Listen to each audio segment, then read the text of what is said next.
কিন্তু তারপরের ঘটনা আপনাদের মনে আছে কারো?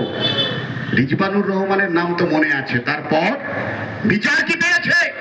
15 বছর ধরে মমতা বন্দ্যোপাধ্যায় এই পশ্চিম বাংলার বুকে ওই সিংহাসনে বসে অনেক মানুষের বিচার করবার চেষ্টা করেছেন।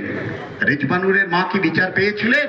81 বছর বয়সে বৃদ্ধা মারা গিয়েছিলেন, বিচার পায়নি রিজবানুর রহমান। উপরন্তু তার দাদাকে খুশি করা হয়েছিল, রূপবানুর রহমানকে এমএলএ করে দিয়ে সে এখন কোটিপতি।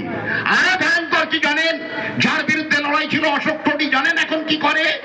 বড় বাজারে চলে যান, অশোক টোডি হচ্ছে হিন্দি বলয় তৃণমূলের যে সংগঠন আছে তার সভাপতি।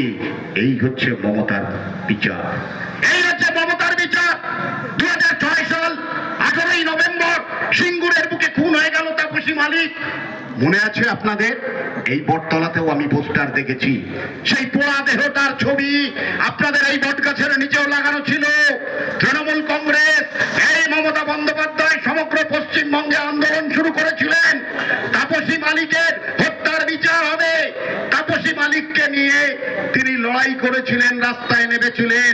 আর পশ্চিমবঙ্গের আমার আপনার ঘরের সহজ সরল মা বোনেরা তারা ভেবেছিল আমাদের উপর অত্যাচারের দিন শেষ, কারণ মমতা বন্দ্যোপাধ্যায় এসছেন।